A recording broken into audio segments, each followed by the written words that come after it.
Hello बच्चों, आज हम पढ़ेंगे हिंदी आरोह का चैप्टर 10 आत्मा का ताप, जिसके लेखक हैं सैयद हैदर रजा।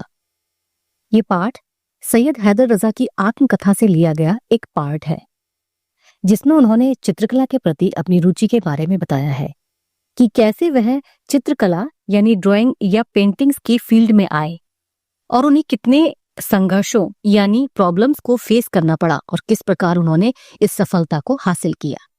इस पाठ में लेखक ने कलाकार के जीवन के संघर्ष, उसकी बेचैनी और सफलता के प्रति अपना सब कुछ न्यौछावर कर देने का उसका जुनून, इन सभी के बारे में बहुत ही अच्छे तरह से समझाया है। उनकी आत्मकथा का अंग्रेजी से हिंदी में अनुवाद मधु बी जोशी ने किया है। तो पहले हम जान लेते हैं कि आत्मा का ताप का क्या अर्थ है। आत्मा यानी प्राण, जिसकी बदौलत हम लोग सांस ले रहे हैं।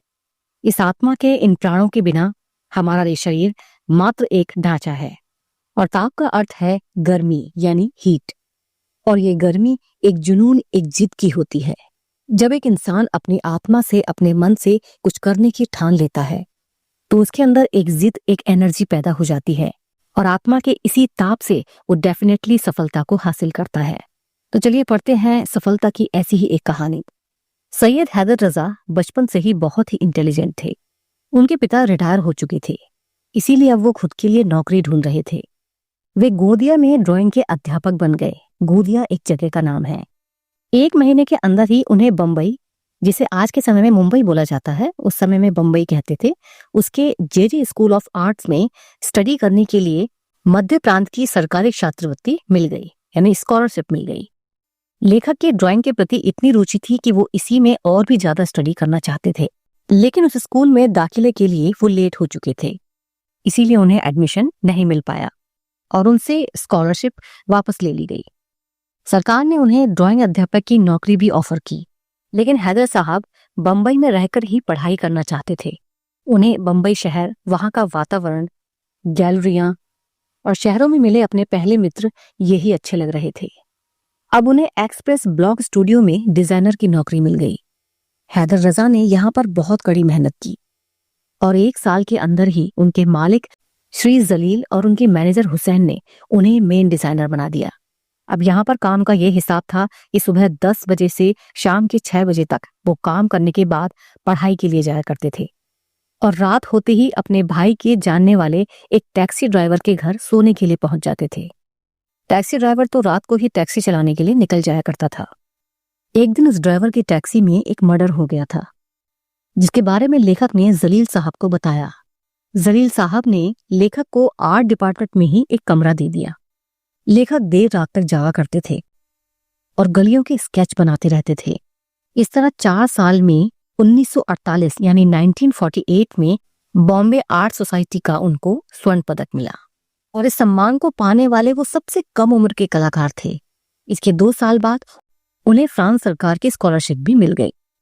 हैदर रजा की 2 पेंटिंग्स 1943 में आर्ट सोसाइटी ऑफ इंडिया की एग्जीबिशन में भी लगाई गई, जिसमें उन्हें इनवाइट तो नहीं किया गया, लेकिन कला समीक्षक रूडोल्फ वॉन लेडेन ने उनकी बहुत प्रशंसा की। उनकी बनाई गई दोनों पेंटिंग्स 40-40 रुपए में बिक गई। अब हैदर रजा की पेंटिंग्स के और उनकी सफलता के काफी प्रशंसक यानी काफी चाहने वाले बन गए थे। हर दिन उनका काम निखरता जा रहा था, लेकिन इसी बीच उन्हें अपने माता पिता से दूर होने का दुख भी झेलना पड़ा। पहले उनकी माता और फिर उनके पिता का देहांत हो गया। 1948 में वे श्रीनगर गए और वहां चित्र बनाने में लग गए थे। वो अब डिसाइड कर चुके थे कि अब वो भारत में ही रहेंगे। उनके पास कश्मीर के तत्कालीन प्रधानमंत्री यानी जो उस समय में प्रधानमंत्री थे, उनका एक लेटर था, जिसे आदेश पत्र भी कहा जाता है। उस पत्र में उन्हें कहीं भी आने जाने की परमिशन दे दी गई थी और उनके लिए हर संभव सहायता करने को कहा गया था। कश्मीर में लेखक की मुलाकात फेमस फ्रेंच फोटोग्राफर हेनरी कार्तिये ब्रेंसा से हुई, जिससे वे काफी प्रभावित हुए थे। हेनरी ने लेखक से कहा कि उनके चित्रों में रंग है, भावना है, लेकिन रचना नहीं है। इसके बाद बंबई लौटकर लेखक फ्रेंच पेंटिंग सीखने में लग गए। 1950 यानी 1950 में फ्रेंच दूतावास के सांस्कृतिक सचिव ने बातचीत के दौरान लेखक से बहुत से सवाल जवाब किए। लेखक ने पूरे आत्मविश्वास के साथ उनके सारे सवालों के जवाब दिए, जिससे इम्प्रेस होकर उन्होंने रजा साहब को 1 साल की बजाय 2 साल की स्कॉलरशिप दे दी। सैयद हैदर रजा अपने देश के युवाओं को यानी नई पीढ़ी को अक्सर प्रेरित किया करते थे। वे उन्हें समझाया करते थे कि तुम्हें सब कुछ मिल सकता है, बस जरूरत है तो सच्चे मन से मेहनत करने की। उनका कहना था कि चित्रकला को चुनना उनके लिए कोई व्यवसाय नहीं, बल्कि उनकी अंतरात्मा की पुकार थी। लेखक को इसे बताने का जो उद्देश्य है वो ये है कि अगर सफलता प्राप्त करनी है तो हर किसी को कड़ी मेहनत और अपने अंदर एक जिद पैदा करनी है, कभी हार न मानने वाली जिद। कभी कभी कुछ पाने के लिए अपना तन मन अपना सब कुछ लगाना पड़ता है, तब कहीं जाकर कामयाबी हासिल होती है। लगातार कड़ी मेहनत करने के बाद हर वो चीज हासिल की जा सकती है जिसके आप सपने देखा करते हैं। इसीलिए कुछ भी नया सीखने की चाह और एनर्जी अपने अंदर बरकरार रखनी चाहिए।